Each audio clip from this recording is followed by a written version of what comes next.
So in the scenario we have discussed, using stablecoins seems to have advantages, but won't this conflict with the existing financial system, and isn't this eating into their market share? Our answer to that question is no conflict and unattainable.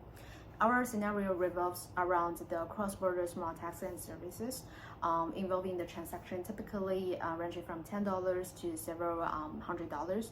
So in cross-border banking situation, this amount incurs relatively high fees and may take days to processing it. The worst part is many individuals cannot complete such transactions because they must jump through numerous hoops, such as applying for the foreign currency account and establishing the online shops or waiting for the credit approvals, which vary by country. There's a real story I can share with you. We worked with an Indian student, Anaka, who provided us a 2-day event support in Mumbai.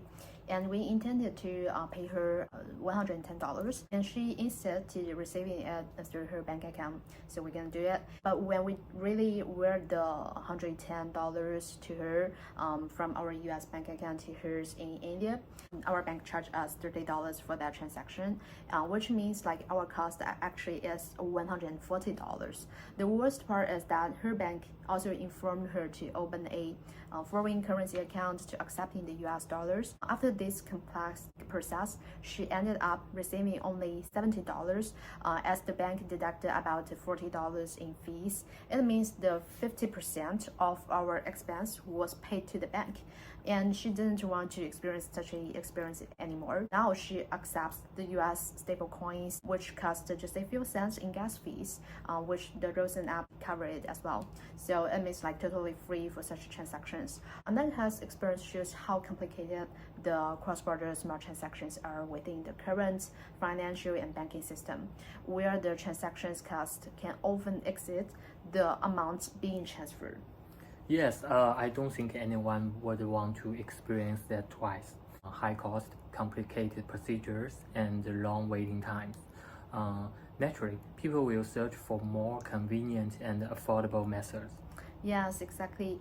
Actually, this is the majority of the people. It's important to understand that most people in this world currently conduct their daily income or transactions within just a few $100s or even a few $1,000s. We believe that if a convenient, affordable, and reliable method is available, everyone will embrace it. And once they have this experience, they will find it hard to revert to the old ways. That's why we think that once people start really wanting something, it could create a whole new market and could grow super fast. On a global scale, there's a ton of the activity happening, likely like billions or even trillions every day. But if all these needs and transactions have to go through the old financial systems, they are just going to get held back again. The real issue is that the current system just can't handle this new market that when no one has really paid attention to before. It's like a new opportunities waiting to be tapped, and it won't mess with the traditional markets. Most of folks, they would rather skip the small transaction altogether instead of dealing with this old system because it's too complicated. So those traditional banks missed out to the chance earning the commission fee, earning the money from this kind of transaction already. Plus, Rosen won't help with those big or really large cross-border deals, cross-border transactions, which means the traditional finance will still be there for those larger business transactions. This is no conflict in between. A good example of this is how we moved from the telegraph to the texting and then the messaging applications like WhatsApp, WeChat, Telegram. People really need to communicate and connect no matter where they are. So a long time ago, not many folks used the telegraph because they are too expensive, they are too hard to use. But then the texting took off because it was cheap and easy.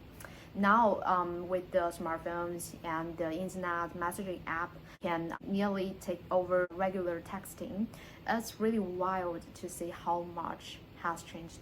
in the past decades.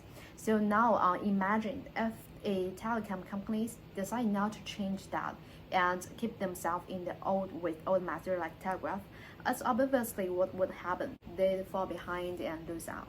Exactly.